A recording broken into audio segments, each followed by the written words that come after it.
Pemerintah Kota Jayapura melakukan penertiban besar-besaran di Pasar Entrop Distrik Jayapura Selatan, Rabu 15 April 2026. Penertiban ini dipimpin langsung oleh Wali Kota Jayapura Abis Sairolo bersama jajaran Forkopimda. Dalam penertiban tersebut, petugas menemukan banyak pelanggaran di dalam area pasar. Sejumlah kios dan los yang seharusnya digunakan untuk berjualan justru dijadikan tempat tinggal, gudang hingga disewakan kepada pihak lain. Petugas Satpol PP pun langsung menyegel kios-kios yang terbukti melanggar aturan. Bahkan ditemukan ada pedagang yang menguasai hingga 2-3 los tanpa digunakan untuk aktivitas jual beli. Wali Kota Jayapura Abis Sairolo mengatakan, hari ini kita turun langsung untuk menertibkan Pasar Entrop. Kita temukan ada yang tinggal di dalam, ada yang jadikan gudang, bahkan disewakan. Ini tidak boleh. Pasar harus kembali fungsinya sebagai tempat berjualan. Wali Kota juga menegaskan seluruh pihak yang masih menempati kios sebagai tempat tinggal diberi waktu 2 hari untuk segera mengosongkan lokasi.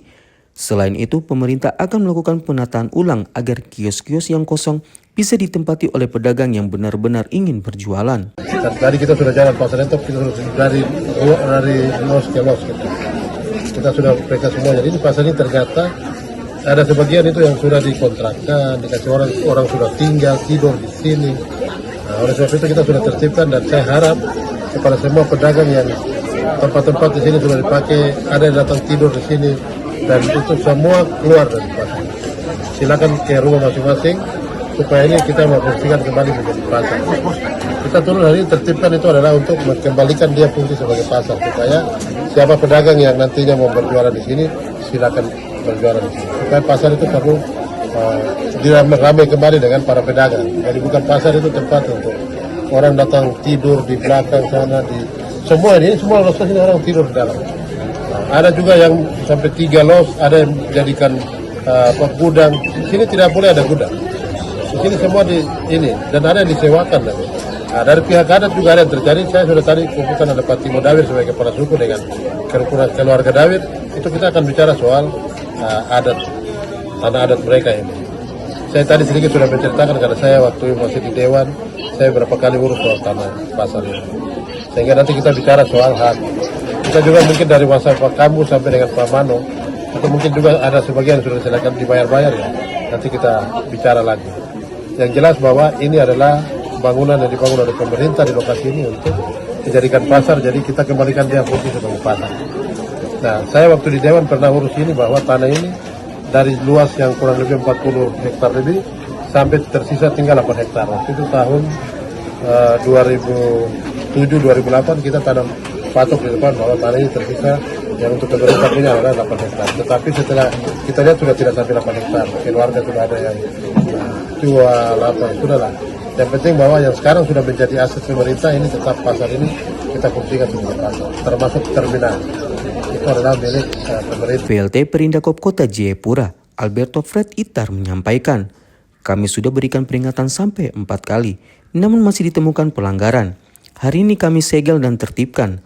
Total ada 368 kios dan 72 los, yang aktif masih sangat sedikit. Penertiban pasar ini sudah dari Dinas Perindustrian, Perdagangan, Koperasi dan Usaha Kecil Menengah Kota Jayapura sudah melakukan pemberitahuan dari pemberitahuan pertama, kedua, ketiga, dan keempat untuk tidak boleh lagi ada yang tinggal di dalam pasar, tidak boleh lagi ada gudang, dan aktivitas dalam pasar itu jual beli dari pagi sampai dengan sore selesai ditutup.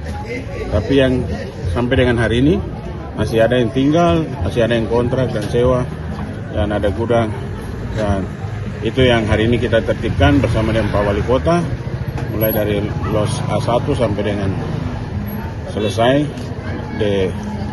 dengan di los kios-kios di E, itu sudah selesai, kita sudah segel, dan Pak Wali Kota memberikan waktu 2 hari untuk dikosongkan. Pasar Entrop ini terdiri dari ada kios elektronik, ada kios sembako, ada perkantoran, ada pakaian, sepatu, sendal, kemudian kelontongan, pecah belah, warung makan, gudang. Tapi gudang tidak kita perkenankan, tadi Pak Wali Kota bilang tidak boleh lagi ada gudang. Iya. termasuk ada bengkel, tidak boleh juga. Itu jumlahnya semua ada 368 kios. Kemudian pelataran itu atau los itu ada 72, tapi sampai dengan hari ini yang terpakai cuma 5 los. Langkah selanjutnya apa setelah pembersihan targetnya? Setelah ditertibkan, kita keluarkan yang sudah tinggal dalam atau sewa kontrak, kita masukkan pedagang yang baru untuk di pasar. Jadi tadi komunikasi dengan Pak Wali Kota, ada juga dipergunakan untuk yang lainnya. Kita menunggu petunjuk dari Bapak Wali Kota. Tak hanya penertiban, kondisi kebersihan pasar juga menjadi perhatian. Pemerintah Kota Jayapura menjadwalkan kerja bakti pada Jumat mendatang untuk membersihkan seluruh area pasar. Langkah ini diharapkan mampu mengembalikan fungsi pasar Entrop sebagai pusat aktivitas ekonomi masyarakat yang tertib, bersih dan nyaman. Pemerintah Kota Jayapura juga membuka peluang bagi pedagang baru untuk menempati kios yang telah ditertibkan dengan sistem pendaftaran resmi. Dari Jayapura, Papua, Sanggra Murik Korowa, JTV mengabarkan.